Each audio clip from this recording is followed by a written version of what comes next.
Indian Princess, the exclusive store for women. Fashion starts from $399 only. With 27 outlets across Tamil Nadu. Fashion is now closer than ever. Visit your nearest store today. தமிழகத்தில் 42 கட்சிகள் உட்பட நாடு முழுவதும் 474 அரசியல் கட்சிகளின் பதிவை ரத்து செய்துள்ளது தேர்தல் ஆணையம். இதனால் சிறிய கட்சிகள் கலக்கமடைந்திருக்கும் நிலையில் இது எத்தகைய தாக்கத்தை ஏற்படுத்தும் என்பது குறித்த பெருஞ்செய்தியை பார்க்கலாம்.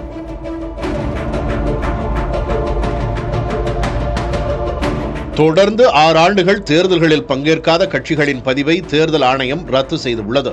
தமிழகத்தில் கொங்கு நாடு மக்கள் தேசிய கட்சி, மனிதநேய மக்கள் கட்சி, தமிழக மக்கள் முன்னேற்றக் கழகம், மனிதநேய ஜனநாயக கட்சி, பெருந்தலைவர் மக்கள் கட்சி, சமத்துவ மக்கள் கழகம் உள்ளிட்ட 42 கட்சிகளின் பதிவு அதிரடியாக நீக்கப்பட்டுள்ளது. தேர்தல் ஆணையத்தின் இந்த நடவடிக்கை கூட்டணிக்கு தலைமை தாங்கும் பெரிய கட்சிகள் மீது, அதாவது திமுக, அதிமுக மீது சிறிய கட்சிகளுக்கு கோபத்தை ஏற்படுத்துவதாகவே பார்க்கப்படுகிறது. சட்டமன்றத்தில் தங்கள் பெரும்பான்மையை நிரூபிப்பதற்காக பெரிய கட்சிகள் அதன் சின்னத்தில் தங்களை போட்டியிட நிர்பந்தம் செய்வதாக வேதனை தெரிவிக்கின்றனர் பதிவு ரத்து செய்யப்பட்ட கட்சியின் தலைவர்கள்.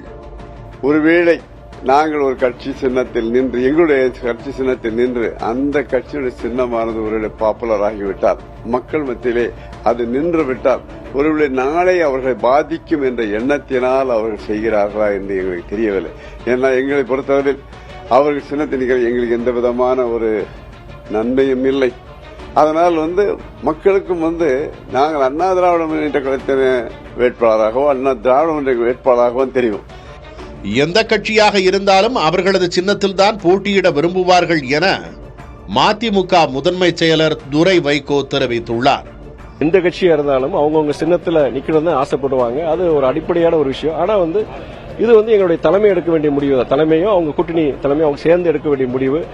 அரசியல் கட்சிகளின் பதிவை ரத்து செய்வது என்பது அநீதி என விமர்சித்துள்ளார் விடுதலை சிறுத்தைகள் கட்சியின் துணை பொதுச் செயலர் ஆளூர் ஷா நவாஸ். தண்டனைக்குரிய அட்மாஸ்பியரை உருவாக்கி வச்சிருக்கிறது எலெக்ஷன் கமிஷன். அவங்களுக்கு வேற வழி இல்ல.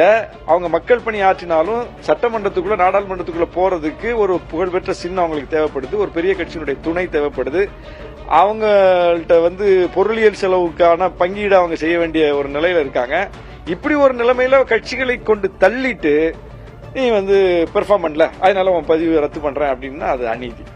கட்சிகளின் பதிவு ரத்து செய்யப்படுவதை தவிர்க்க வேண்டும் என்றால் சிறிய கட்சிகள் அவர்களது சின்னத்திலேயே போட்டியிட வேண்டும் என்கிறார் மூத்த பத்திரிகையாளர் பிரியன். அவங்க கூட்டணிக்கு தலைமை தாங்குற கட்சிகிட்ட ரிக்வஸ்ட் பண்ணிக்கணும், நாங்க எங்க சொந்த சின்னத்திலே நிக்கிறோம். அது பெரும்பாலும் கூட்டணிக்கு தலைமை தாங்குற கட்சி ஒப்புக்கொள்ளாது.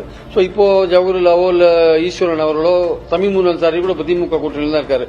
இவங்க எல்லாம் வரப்போற 26 எலெக்ஷன்ஸ்ல திமுக தலைமையிட்ட எங்க சொந்த சின்னத்திலே நிக்கிறோம் அப்படின்னு சொன்னா திமுக அதை ஏற்றுக்கொள்ளுமா இல்லையா என்பது ஒரு கேள்விக்குறி. இனிவரும் தேர்தல்களில் தங்கள் கட்சியின் சின்னத்திலேயே போட்டியிடுவோம் என சிறிய கட்சிகள் கூறும் பட்சத்தில் அது பெரிய கட்சிகளுக்கு நெருக்கடியை ஏற்படுத்தலாம்.